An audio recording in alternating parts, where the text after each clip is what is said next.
علی بھائی مرنے کے فوراً بعد حساب و کتاب شروع ہو جاتا ہے یا روز قیامت؟ حساب و کتاب تو میرے بھائی مرنے سے پہلے بھی شروع ہو جاتا ہے۔ سورۃ الانعام میں ہے کہ جب گناہگاروں کی موت کا وقت قریب آتا ہے تو فرشتے ان کے منہ اور پیٹھوں کے اوپر ہتھوڑے مارتے ہیں اور کہتے ہیں نکالو اپنی جانوں کو اور آؤ اس عذاب کی طرف جو تمہارا انتظار کر رہا ہے۔ یہ تو سورۃ الانعام کی آیت ہے۔ عذاب کی 4 قسطیں ہیں۔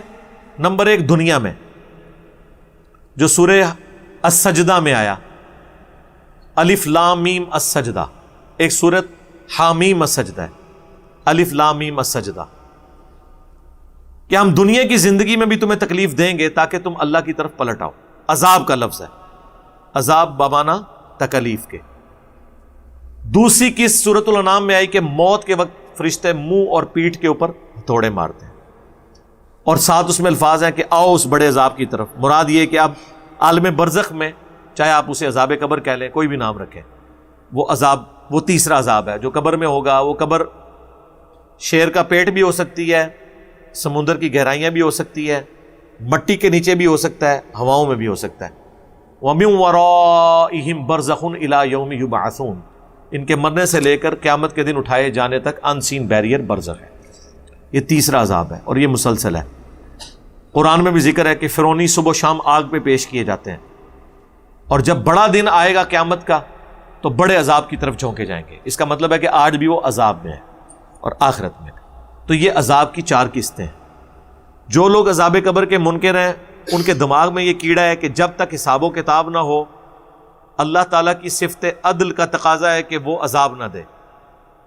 اللہ تعالیٰ کی صفت عدل بھی ہے، اور اللہ تعالیٰ سب سے بہترین حساب فرمانے والا بھی ہے، اور سب سے جلدی حساب فرمانے والا بھی ہے۔ یہ بھی قرآن میں آیات ہے۔ تو یہ کیلکولیشن کرنی ہے اللہ نے، آپ نے تو کرنی نہیں ہے۔ اللہ کی مرضی، اللہ کو قیامت کے دن کا انتظار ہے حساب کتاب کرنے کے لیے، وہ تو پبلکلی حساب کتاب ہوگا اگر کسی کا کوئی وہم ہے وہ نکالنے کے لیے، ورنہ اللہ نے تو ہر لمحے میں حساب ہو رہا ہے۔ بخاری مسلم میں حدیث ہے، فرشتے فجر اور عصر کے وقت چینج ہوتے ہیں، ڈیوٹیاں لگی ہوئی ہیں فرشتوں کی، بندوں کے ساتھ اٹیچ ہیں۔ نیک لوگوں کے لیے وہ گواہی دیتے ہیں کہ یا اللہ گئے تھے تو عصر پڑھ رہے تھے، واپس آئے تو فجر پڑھ رہے تھے۔ دوسرے کہتے ہیں جب گئے فجر پڑھ رہے تھے، واپس آئے تو عصر پڑھ رہے تھے۔ تو وہ گواہیاں لکھی جا رہی ہیں، وہ روزانہ کا حساب کتاب روزانہ ہو رہا ہے۔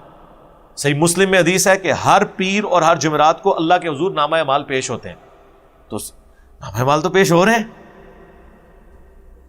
پھر سال میں سنن نسائی میں حدیث ہے کہ شعبان کے مہینے میں نبی علیہ السلام کثرت سے روزے رکھتے تھے اور کہتے تھے کہ میری خواہش ہے کہ نامہ اعمال جب میرا اللہ کے حضور پیش ہو میں روزے کی حالت میں ہوں، اس لیے آپ روزہ رکھتے تھے شعبان کا پورا مہینہ۔ وہ تو اللہ نے حساب و کتاب رکھا۔ ان کی ڈاکٹرن ٹوٹ گئی جو کہتے ہیں قیامت سے پہلے عذاب نہیں ہو سکتا، تو قرآن میں تو عذاب کا ذکر ہے دنیا کی زندگی میں بھی، تاکہ لوگ اللہ کی طرف پلٹیں۔ موت کے وقت بھی عذاب کا ذکر ہے سورۃ الانعام میں۔ تو جب 2 قسطیں قرآن سے ڈائریکٹلی، اور تیسری بھی ثابت ہوتی ہے کہ بڑے عذاب کی طرف ان کو پھر پیش کیا جائے گا، اور فرعونی صبح و شام آگ پہ پیش کیے جاتے ہیں۔ اور امام بخاری نے عذاب قبر والی حدیثیں جب لی ہیں نا، اس کے ٹاپ پہ یہ آیت لکھی ہے کہ فرعونی صبح و شام آگ پر پیش کیے جاتے ہیں، تاکہ ان لوگوں کا رد ہو جو کہتے ہیں قرآن میں عذاب قبر کا ذکر نہیں ہے۔ عذاب قبر کا نام لے، وہ کہتے ہیں نہیں وہ لوگ تو جو سمندر میں بھی غرق ہو جاتے ہیں ان کو تو قبر ہی نہیں ملتی۔ وہ بھائی قبر ایک سمبل ہے، اماتہ و اقبرہ قرآن میں آیا، ہر انسان کے بارے میں آیا کہ مرتا ہے اور اسے قبر ملتی ہے۔ تو کیا قرآن جھوٹ بول رہا ہے؟ پھر آپ اللہ کو بھی کہیں گے کہ یہ تو نے قرآن میں کیوں نازل کیا ہے کہ انسان مرتا ہے اور اسے قبر ملتی ہے، یا اللہ انسان کو تو بعض اوقات قبر نہیں ملتی، تو ادھر آپ کیا کہتے ہیں کہ اس سے مراد عمومی ہے، قبر صرف اس ڈھیری کا نام نہیں ہے جو آپ کو نظر آ رہی ہے۔ قبر ایک شیر کا پیٹ بھی ہو سکتا ہے، ہواؤں میں بکھرنے والی راکھ بھی ہو سکتی ہے جو ایئر کریش میں لوگ مر جاتے ہیں، لیکن عموماً اس کے لیے عذاب قبر کا لفظ استعمال ہوتا ہے، چونکہ وہ ٹرمنالوجی ہے، وہ ہمیشہ اسی طریقے سے چلے گی، ٹرم چینج نہیں ہوتی۔ شوربے کی ٹرم چکن کے شوربے کے لیے بھی بولی جائے گی، اور آلو مٹر کے شوربے کے لیے بھی بولی جائے گی، وہ ٹرم ہے نا۔